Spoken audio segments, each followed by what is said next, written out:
Hello everyone, welcome back to my channel Ekta Yogesh vlogs. अभी मेरी थोड़ी तबीयत ठीक नहीं चल रही है और मुझे ज़ुकाम भी हो रहा है और खांसी वगैरह भी हो रही है क्योंकि ठंडा मौसम हो रहा है उस वजह से। और आज हम जा रहे हैं, हम कहाँ जा रहे हैं अभी आपको मैं बताती हूँ। तो चलिए अभी चलते हैं, हम मायके जा रहे हैं। मेरी जो मौसी है ना, उन्होंने सत्यनारायण की कथा रखी हुई है तो वहीं हम जा रहे हैं। सब लोगों को बुलाए, सो हम सब जा रहे हैं। तो चलिए फटाफट से चलते हैं। सो यहाँ पे हम पहुँच गए हैं मेरी मौसी जी के घर जहाँ पे कि जो पूजा है हमने 1 घंटे की मिस कर दी थी। 10 बजे से पूजा थी और हम 11:15 11:30 ऐसे ही पहुँचे थे घर पे। सो जब हम वहाँ पे पहुँचे थे तो लोग जो पूजा के लिए हैं वो पहले से ही आ रखे थे लोग, और मौसी के जितने भी रिलेटिव्स थे वो सभी आए हुए थे। और फिर हम बैठे यहाँ पे पूजा पे। और वैसे मौसी का जो रूम है ना वो है नीचे नीचे है रूम उनका, लेकिन ये ना टेरिस वाला रूम है, जो टेरिस पे उन्होंने बनाया हुआ है। वहाँ पे एक रूम है ये बड़ा सा। सो वहीं पर ही यहाँ पे पूजा करवा रहे थे और काफ़ी खुली जगह थी, सामने बालकनी थी और यहाँ से धूप अच्छी आ रही थी एकदम डायरेक्ट। और यहाँ पे पूजा कर रहे थे पंडित जी। फिर यहाँ पे जैसे कि आप देख ही रहे हैं। और एक कमरा था बट बिल्कुल भी ऐसा नहीं लग रहा था कि मतलब ऐसी भीड़ भाड़ हो रही है या ऐसा लग रहा है कि ज़बरदस्ती मतलब घुस घुस के बैठे, बिल्कुल भी नहीं लग रहा था ऐसे। बोलते हैं ना, जैसे जब हम पूजा करवाते हैं या ऐसा कुछ करवाते हैं तो भगवान जो है अपने आप ही जो है ना चीज़ें अपने आप ही करवाते रहते हैं। मतलब जब जब भी हम कुछ शुभ कार्य करवाते हैं या कुछ ऐसा मतलब धार्मिक चीज़ें करवाते हैं अपने घर में, तो जो चीज़ें हैं ना भगवान खुद ही रास्ते अपने आप खोलते चला जाता है। तो वही है चीज़ें कि लोग एकदम बैठे हुए थे, मतलब रूम के अंदर, मतलब ऐसा भीड़ भाड़ भी नहीं लग रही थी। और जो बच्चे थे ना वो बाहर बैठे थे, जो छोटे छोटे बच्चे थे जितने भी थे वो बालकनी में खेल रहे थे। और जो भी मतलब जेंट्स वगैरह थे, जैसे मेरे पापा थे वो पहले पूजा में बैठे हुए थे। तो जैसे मेरे जो फादर इन लॉ हैं वो आए, तो मेरे पापा और जो मेरे फादर इन लॉ हैं वो चले गए थे बाहर बालकनी में, तो वो वहाँ पे बैठ गए थे। सो बिल्कुल भी ऐसा रियलाइज़ नहीं हो रहा था कि वहाँ पे भीड़ भाड़ हो रही है या कुछ है। और मेरी मौसी का ऐसा मानना है कि जब भी कभी भी पूजा कराओ तो मतलब ऐसा नहीं है कि हम घर घर के बंदों को बुलाएं या नहीं। जितने लोग हो सके, जितने तुम बुला सकते हो उतने बुलाओ। क्योंकि बोलते हैं ना अच्छा तभी लगता है घर में, रौनक तभी लगती है, चाहे कीर्तन हो या पूजा हो, रौनक तभी अच्छी लगती है जब ज़्यादा से ज़्यादा लोग आते हैं, पूजा में बैठते हैं और तभी अच्छा लगता है। सो मौसी का ये मानना है। सो मौसी ने बहुत लोगों को बुलाया हुआ था पूजा में, जो कि सभी आए हुए थे। और ऐसा नहीं है कि कोई बीच में आ रहा है, नहीं, सभी लोगों ने शुरुआत से, हम थोड़ा सा लेट हो गए थे 1 घंटा, बट ज़्यादातर जो लोग थे ना वो सभी स्टार्टिंग से पूजा वहाँ पे बैठ के सुन रहे थे। सो वही है, यहाँ पे सभी को बुलाया हुआ था। और जो मौसा जी हैं उन्होंने घर में ना बनवा के खाना, उन्होंने हलवाई बुलाए थे, क्योंकि ऑब्वियस सी बात है जब ज़्यादा बंदे होते हैं, हमने बुलाए होते हैं पूजा के लिए, सो घर में इतना नहीं हो पाता, हलवाई को अंदाज़ा होता है, तो इसलिए उनको बुलाना सही रहता है।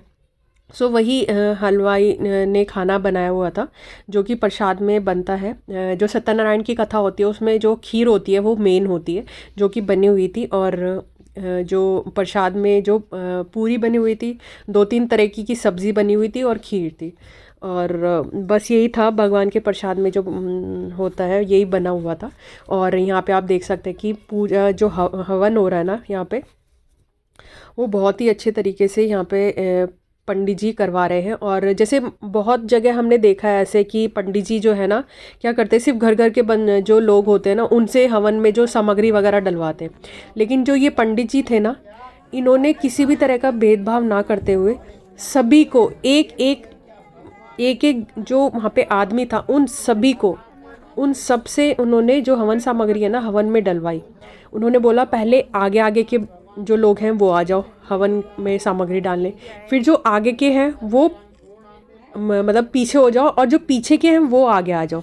सो ये मुझे बहुत, और उन्होंने बोला फिर एक एक करके ऐसे पीछे के पीछे आके और हवन में सामग्री डालते जाए। तो उन्होंने एक तरह से सभी को वो अवसर दिया कि वो हवन में हवन सामग्री जो है वो डाल दें। जो कि बहुत ही अच्छा मुझे इन पंडित जी का लगा। वरना तो बहुत जगह जो है पंडित जी ऐसे करते हैं कि वो घर घर के बंदों को बोलते हैं हवन सामग्री में डालने के लिए, और बाकी के जो बोलते हैं कि पीछे से आप ऐसे ही कोई पत्तल होता है उसमें डाल दो, बाद में आगे डलवा देंगे।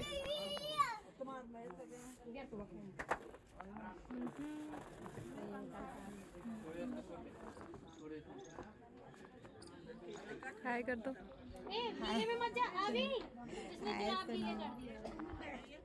हाय कर दो भाभी, हाय कर दो। यूट्यूब में जाएगा ये।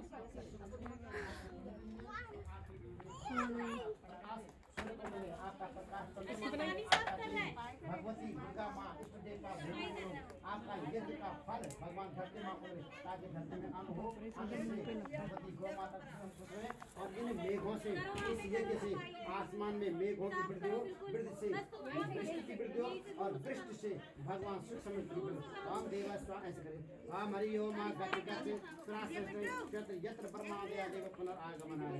हाँ बोले कि भगवान की जय। चले ठीक है, अब इसको उठा के बाहर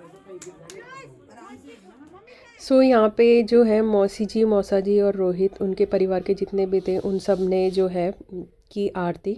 फिर उसके बाद सबको दिया गया प्रसाद, और जिनको भी टीका और कलावा बनवाना था पंडित जी से वो बनवा रहे थे। और उसके बाद जो पंजीरी होती है और केले होते हैं उसका प्रसाद सबको दिया गया। और जो भी प्रसाद बना हुआ था खाने में वो सब ने खाया, और सब ने मतलब खा लिया था ऑलमोस्ट खाना वहाँ पे। फिर सब अपने अपने घर चले। 2 hours later. फिर मैं, योगेश और जो अवी है वो आ गए थे पापा के घर। पापा की छुट्टी थी उस दिन, पापा ने छुट्टी ले रखी थी पूजा के लिए। मौसी जी ने बोला था कि हमारे घर पूजा है, सो पापा ने छुट्टी ले ली थी। वैसे मेरे पापा छुट्टी नहीं लेते, बहुत कम छुट्टी लेते हैं, जैसा कि आपको पता ही है, बहुत ही रेयरली छुट्टियाँ लेते हैं। लेकिन फिर भी उस दिन घर में पूजा थी, घर की पूजा थी, इसलिए पापा ने छुट्टी ले ली थी। फिर हम आ गए थे वहाँ से, मतलब थोड़ा बैठे, बातें बातें की। जो मौसी जी के गेस्ट जो भी आए हुए थे उनके रिलेटिव्स थे उनसे बातें बातें की। फिर उसके बाद अभी ना परेशान करने लग गया था, तो फिर ना मैं पापा के घर आ गई थी उसको लेके, और उसके पापा भी आ गए थे। फिर थोड़ी देर बाद देखा तो पापा भी आ गए थे, ज्योति भी आ गई थी। फिर हमने बस थोड़ी बैठ के बातें बातें की और शाम की चाय वगैरह पी, और फिर हम निकल गए थे घर के लिए, क्योंकि शाम को हमें घर भी जाना था और टाइम भी हो गया था। फिर हम चले गए घर, और फिर याद आया मेरे रास्ते में कि अभी के जो डाइपर्स है वो लास्ट पीस बचा हुआ है। तो ऐसा करते हैं, हम मार्ट से जो भी चीज़ें अगर हमें लेनी है, जो नहीं है वो भी ले लेते हैं, और डाइपर भी लेते हैं डाइपर भी ले लेते हैं। सो हमने फिर मार्ट में आए और अभी के लिए डाइपर वगैरह लिया, और जो भी चीज़ें ज़रूरी थी जो कि मुझे लेनी थी वो सब चीज़ें ली, और हम गए फिर घर की तरफ। सो अब हम आ चुके हैं घर, और 7, 7:15 हो रहे होंगे ऐसे। सो अब हम जा रहे हैं घर, और अभी का कुछ सामान भी लेना था, जैसे डाइपर्स वगैरह ना, वो भी ख़त्म हो गए थे। लास्ट बचा था एक, तो हमने सोचा वो भी ले लेते हैं जब आ रखे हैं। सो ले लिया हमने सामान, अब हम जा रहे हैं। चलिए चलते हैं घर। सो हमने खाना वाना खा लिया है, और अभी को सुला भी दिया, उसको जुकाम हो रहा था। तो मैं सोच रही थी कि थोड़ी सी जब अच्छे से धूप आ जाती तो मैं उसको नहला देती, बट धूप ठीक से ऐसे नहीं आ रही है, बहुत ही कम धूप आ रही है। सो इस वजह से टल रहा था उसका जो नहाना था। उसको मैं स्पंज बाथ दे रही थी क्योंकि, लेकिन आज फाइनली उसको मैंने नहला दिया रात को, और नहला के एकदम उसको ना अच्छे से कपड़े पहना के और कंबल में सुला दिया उसको। सो अभी भी अब सो गया है नहा धो के, और दूध पी के सो गया वो। सो मैं भी अपने ब्लॉग का एंड यहीं पर करती हूँ, मैं भी जाती हूँ सोने के लिए। सो आप मुझे बताना कि आपको मेरा ये ब्लॉग कैसा लगा, और आपके लिए और भी अच्छे अच्छे ब्लॉग में लेके आऊँगी। मेरी वीडियोस को लाइक करना, ज़्यादा से ज़्यादा लोगों के साथ, अपने फ्रेंड्स के साथ शेयर करना, और अगर मेरे चैनल पे नए हैं आप तो फटाफट से जाके सब्सक्राइब कर दो। आप सब्सक्राइब नहीं करते, चैनल देखते तो, मैं वीडियोस देखते हो बट सब्सक्राइब नहीं करते। सो फटाफट से जाके सब्सक्राइब कर दीजिए, और आपको मैं बहुत ही अच्छी अच्छी वीडियोस आगे मैं देखने के लिए मिलेंगी। उसके लिए आपको बेल आइकन प्रेस करना पड़ेगा ताकि आपको नोटिफिकेशन मिल जाए। सो मिलते हैं नेक्स्ट व्लॉग में, तब तक के लिए बाय, गुड नाइट।